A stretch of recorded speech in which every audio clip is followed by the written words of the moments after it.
இறையேசுவில் பிரியமான சகோதர சகோதரிகளே, நமது ஆண்டவர் இயேசு கிறிஸ்துவுடைய திருப்பெயரால் உங்களுக்கும் உங்கள் குடும்பத்தில் இருக்கிற அனைவருக்கும் அன்பும் சமாதானமும் மகிழ்ச்சியும் உண்டாவதாக.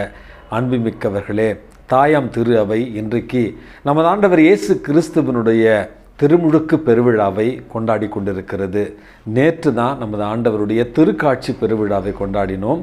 இன்றைக்கு ஆண்டவருடைய திருமுழுக்கு பெருவிழாவை கொண்டாடுகிறோம். ஆண்டவர் இயேசுவுக்கே திருமுழுக்கா? இயேசுவுக்கு ஞானஸ்தானமா? அவருக்கு எதுக்குங்க ஞானஸ்தானம் அப்படிங்கிற கேள்விகள் எழலாம். அன்புமிக்கவர்களே, இன்றைக்கு பிரிவினை சகோதரர்களால் கத்தோலிக்க திருச்சபையில் உள்ள கிறிஸ்தவர்களிடத்தில் கேட்கப்படுகிற கேள்விகள் 3. அடிப்படையாக இந்த 3 தான் கேட்குறாங்க. முதலாவது, நீங்கள் ஏன் கத்தோலிக்க திருச்சபையில் குழந்தை ஞானஸ்தானத்தை கொடுக்கிறீர்கள்? இயேசு வளர்ந்த பிறகு தானே ஞானஸ்தானத்தை பெற்றுக்கொண்டார் அப்படிங்கிற முதல் கேள்வி. 2வது கேள்வி, நமக்கு எழுகிற கேள்வி, நமது ஆண்டவர் இயேசு கிறிஸ்து பாவமே அற்றவராக மாசற்ற செம்மறியாக இருக்கிறார்.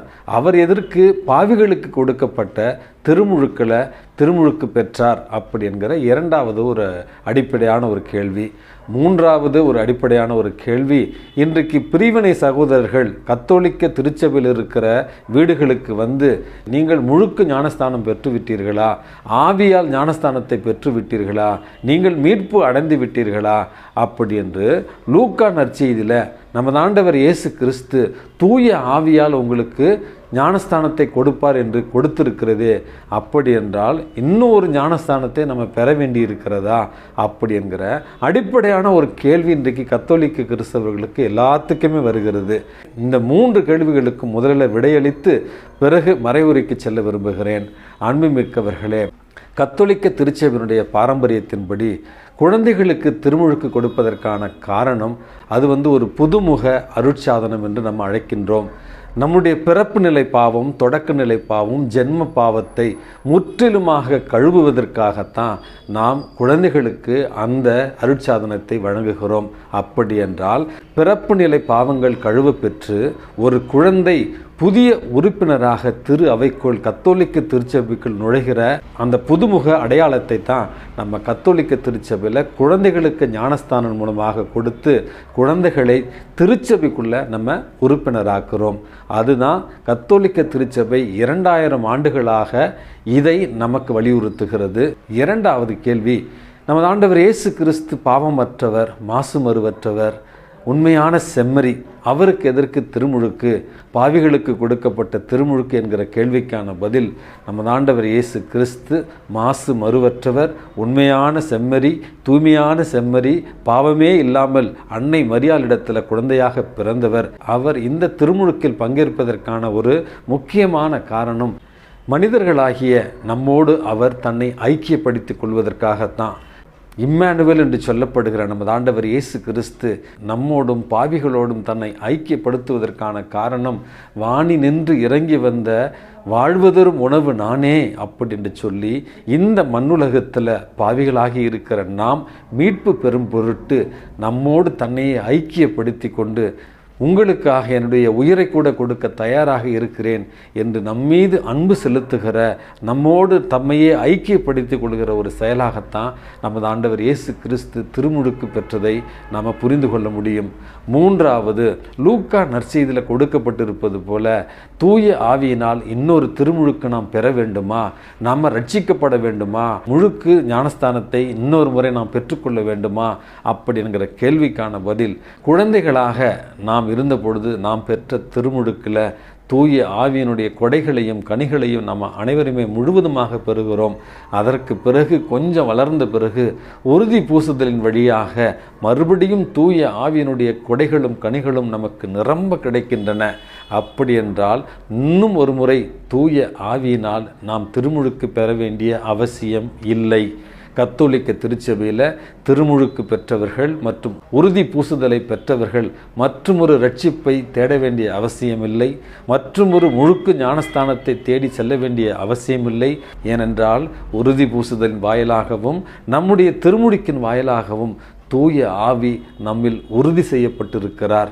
ஆகவே எந்த ஒரு சூழ்நிலையிலும் இந்த ஐயங்கள் இல்லாமல் திருமுழுக்கை பெற்று தூய ஆவியினுடைய கொடைகளையும் கனிகளையும் பெற்றவர்களாய் இந்த உலகத்தில் தூய ஆவியினுடைய ஆலயங்களாய் வாழத்தான் இறைவன் நமக்கு அழைப்பு விடுக்கிறார். அன்புமிக்கவர்களே, இயேசுவினுடைய திருமுழுக்கு பெருவிழா நமக்கு என்ன செய்தியை தர முடியும்?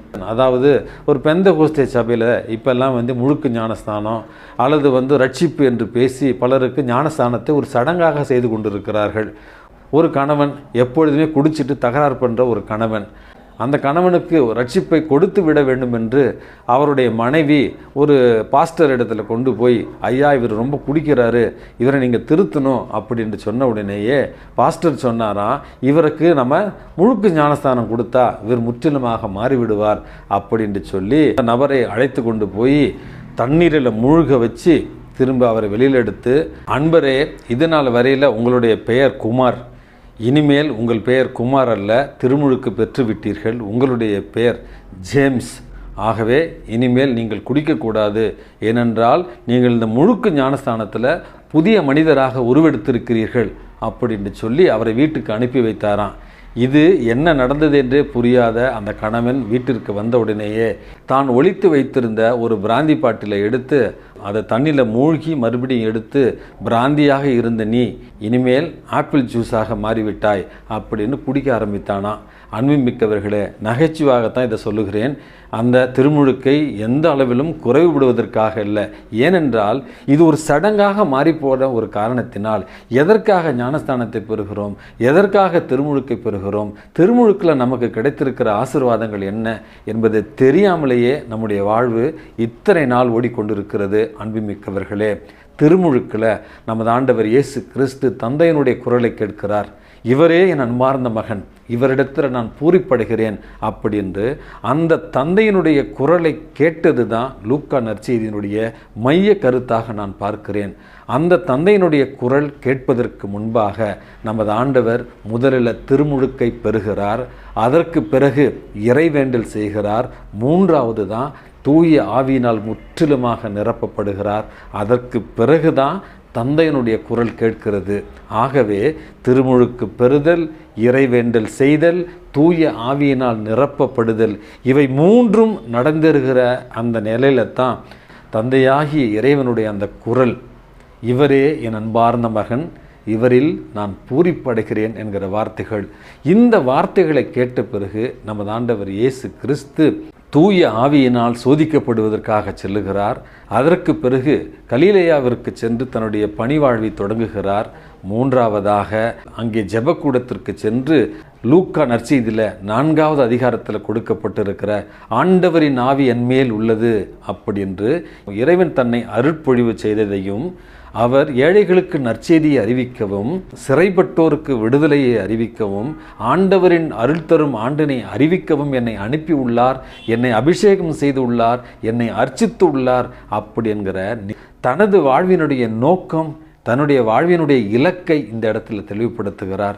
ஆகவே அன்புமிக்கவர்களே, இதில் அடிப்படையாக நீங்களும் நானும் புரிந்து கொள்ள வேண்டிய ஒரு காரியம் என்னவென்றால், திருமுழுக்கின் பிறகு நமது ஆண்டவர் இயேசு கிறிஸ்து தந்தையாகிய கடவுளுடைய குரலை கேட்டு தன்னுடைய வாழ்க்கையை தொடங்கியது தான்.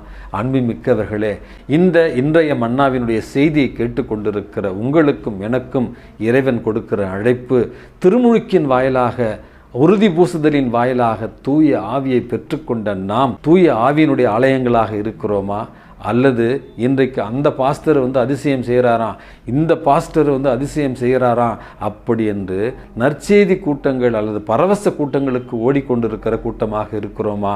அன்பு மிக்கவர்களே, குருக்களுக்கு மட்டும்தான் திருமுழுக்கு, உறுதி பூசுதல் மற்றும் குருத்துவம் என்ற 3 நிலையில் தூய ஆவியினுடைய அபிஷேகம் நடைபெறுகிறது. காரணம், நற்செய்தி அறிவிப்பு பணிக்காகவும், அர்ச்சிக்கிற ஒரு பணிக்காகவும், அல்லது திருவருட் சாதனங்களை நிறைவேற்றுகிற அந்த ஒரு பணிக்காகவும் தான் குருத்துவம் என்கிற அந்த அருட்பொழிவு குருக்களுக்கு கொடுக்கப்படுகிறது. மற்றபடி திருமுழுக்கு மற்றும் உறுதி பூசுதலால் தூய ஆவியை பெற்றுக்கொண்ட நீங்கள் அனைவருமே நற்செய்தி அறிவிக்கிற பணியில், தீய ஆவிகளை விரட்டுகிற பணிகளை, மற்றவர்கள் தலைமீது கை வைத்து ஜெபித்து மற்றவர்களுக்கு குணமளிக்கிற பணிகளில் பரவச மொழிகளில் பேசுகிற ஆற்றலை தூய ஆவி உங்களுக்கு கொடுத்திருக்கிறார்.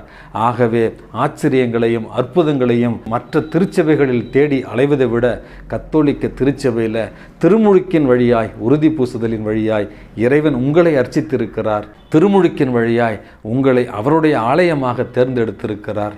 தூய ஆவியினால் நிரப்ப பெற்றவர்களாய், தந்தையின் குரலை கேட்டவர்களாய், வாழும் நற்செய்திகளாய் இந்த உலகில் வாழ இறைவனிடத்தில் இன்றைக்கு மன்றாடி ஜெபிப்போம்.